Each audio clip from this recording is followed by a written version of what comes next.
Salut et bienvenue sur Netego, l'émission qui couvre l'événement sur la culture otaku depuis le Japon. Et Monster Hunter Cross est sorti, et donc je te propose une fois encore de découvrir les festivités et comment s'est passée la mise en vente du jeu au Japon. Allez, c'est parti! Allez, lever à 4h30 du mat pour aller non pas sur Shibuya comme ce fut le cas pour Monster Hunter 4 et 4G, mais direction le Big Clos de Shinjuku, un magasin qui est le résultat de la fusion d'un des grands de l'électroménager japonais, Big Camera et Uniqlo. Le premier étage est tout simplement méconnaissable, avec une scène pour le décompte avant la mise en vente du jeu à 7h du matin. C'est l'incontournable animatrice de Capcom, Yuki Usami, qui lance l'événement pour appeler sur scène Ryozo Tsujimoto, le producteur de la série Monster Hunter, et Shintaro Kojima, le producteur de Monster Hunter Cross. Avant le décompte, comme à l'accoutumée, un certain nombre d'annonces. Tout d'abord, le lancement d'une collection de sweatshirts et t-shirts en collaboration avec Uniqlo. C'est d'ailleurs la raison pour laquelle cet événement a eu lieu dans le magasin de Big Clos. Shintaro nous fait le modèle, présentant un des sweatshirts. Yuki aussi porte un t-shirt de cette collection. Si on achète un de ces produits collabos, on nous offre un porte-clés original Féline. Cette collection est disponible depuis le 27 novembre au Japon. Au Shinjuku Station Square, le samedi 28 et dimanche 29 novembre, sont exposées les 4 têtes des monstres phares de Monster Hunter Cross, avec la participation d'un chasseur dans l'équipement disponible au commencement du jeu. Nekojo, ou probablement la fille Miao en français, qui vous aidera à récupérer des félines dans le jeu. Et Nyanta, le chasseur féline, que j'avais présenté dans notre dernière émission sur Monster Hunter Cross. On peut se faire prendre en photo, puis on vous donne une boisson énergisante Dodecamine Monster Hunter. Si en plus tu postes ta photo sur un SNS, on te donne aussi un paquet de chips Karamucho. Les boissons et les chips sont limités à 500 personnes, et vu la tête de la queue, ça risque de partir vite. Sur Shibuya, au Parco Part 1, il y a aussi un spot photo le samedi 28 et dimanche 29 novembre. Comme pour Shinjuku, si on poste sa photo sur un SNS, on pouvait participer à la roulette Steak à Point pour gagner éventuellement des goodies.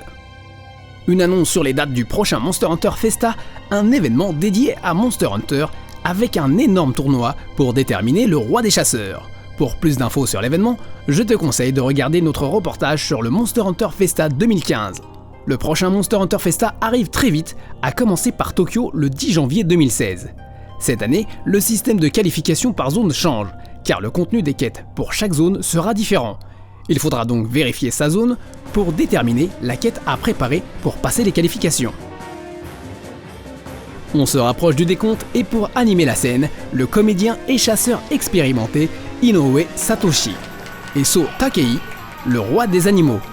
Me demandez pas pourquoi il s'appelle le roi des animaux, ça risque d'être long à expliquer. Et c'est parti pour le compte à rebours.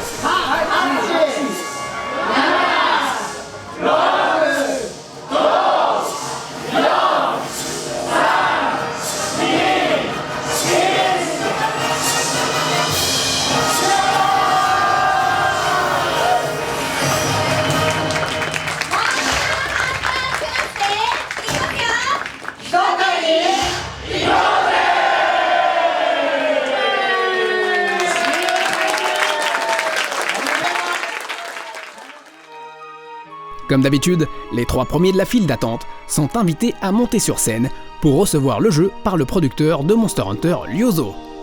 Le premier de la file d'attente a battu le record en commençant la veille à 8h30 du matin, soit 22h avant l'ouverture de l'événement.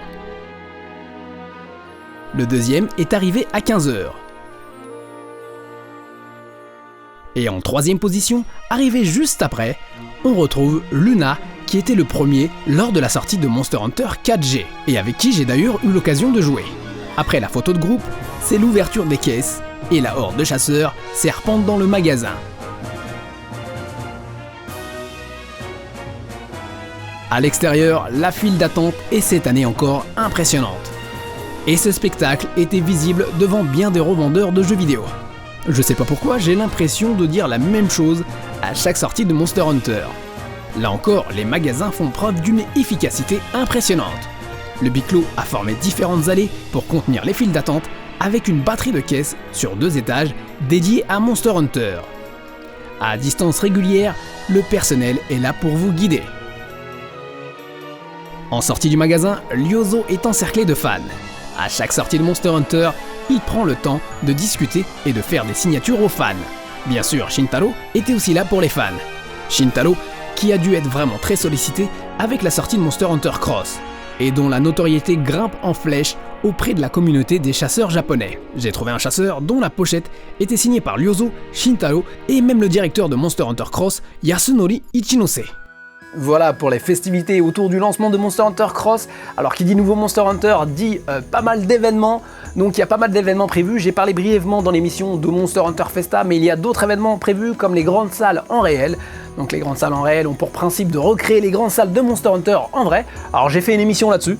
Donc si tu veux savoir ce que ça donne, n'hésite pas à regarder l'émission les grandes salles en vrai. Et ça aura lieu en 2016, donc ça sera du 8 janvier au 7 février, si je ne dis pas de bêtises, au même endroit. Donc ça sera du côté de Tokyo, au Pasera Resort Ueno Koen Mae, et pour Osaka, Karaoke Pasera Tennoji. Et puis du côté du Capcom Bar à Shinjuku, que j'ai aussi présenté sur Netageo, donc là aussi si tu veux savoir à quoi ressemble le Capcom Bar, on a une émission qui lui est dédiée. Et là aussi, on aura des menus prévus pour Monster Hunter Cross. Je pense qu'ils sont déjà disponibles, Donc ça sera des menus en collaboration avec Monster Hunter Cross. Et puis, depuis le 20 novembre, un nouveau café, Capcom Café, a ouvert ses portes du côté de Saitama. Et là-bas aussi est disponible des menus en collaboration avec Monster Hunter Cross. D'ailleurs, j'aimerais bien faire un tour dans ce Capcom Café pour voir ce que ça donne. Alors, pour continuer dans les gros événements, et bien cette année, enfin en 2016 encore, on aura le droit au Monster Hunter The Real du côté de Osaka au parc d'attractions Universal Studios Japan. Donc Monster Hunter The Real, c'est un événement où tu as des monstres en grandeur nature avec des effets lumière et tout, c'est le truc qui t'en met plein les yeux. Et j'aimerais bien pouvoir y aller cette année, j'espère pouvoir y aller cette année. Et enfin bref, en collaboration avec cet événement, on aura aussi une DLC. Donc cette année aussi, on a une DLC avec Monster Hunter The Real 2015 et on aura donc une DLC aussi avec Monster Hunter The Real 2016. Alors je me souviens qu'en 2015, la DLC était pas mal, surtout pour ceux qui utilisent l'insectoglaive.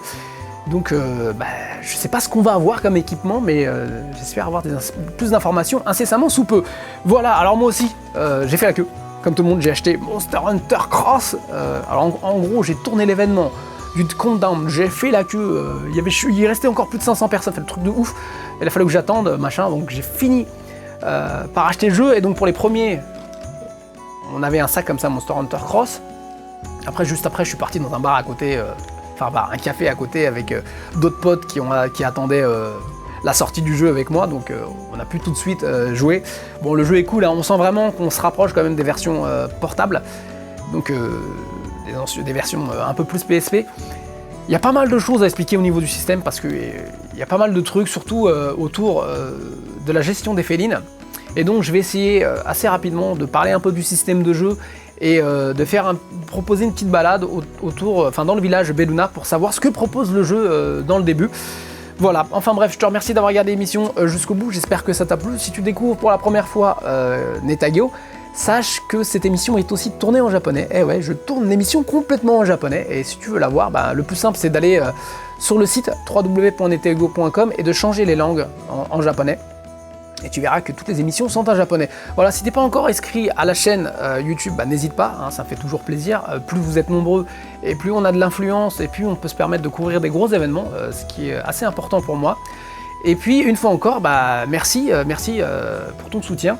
Et je te dis à très bientôt pour un autre épisode de Netageo. Soredewa, sayonara.